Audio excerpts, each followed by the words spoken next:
Welcome to Tech Heads, or our STEAM version of Tech Heads, because we're not programming or coding any robots, we're just doing our STEAM activities while we're at home. Alright, so today we're going to make fireworks in a jar, and I've just done this and it's actually a lot of fun, so I think you're going to really like it. This is what you need. You need a jar, you need some warm water from the tap, you need oil, and you need food colouring. The squeezy bottles are the best because you just want little drops. And then if you've got a smartphone, grab that because you'll see why in a moment.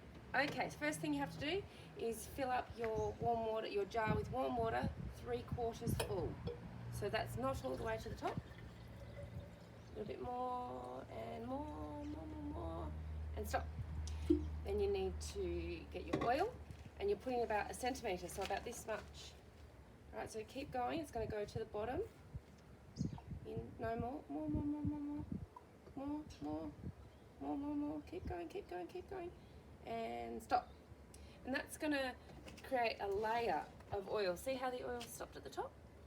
Alright, this is where you just need to do 2 drops of each colour. Can you do that? Yep. You've got to do it a little bit quickly. 1, 2. Yep, and 1, 2 of the yellow. 2. And I'm going to start recording on video to show you what happens. 1, 2, keep going, you've got all of them. Yep. Sinking to the bottom. It's actually bursting, so if you look right under the oil line, can you bob down and look? And you'll see them burst one at a time.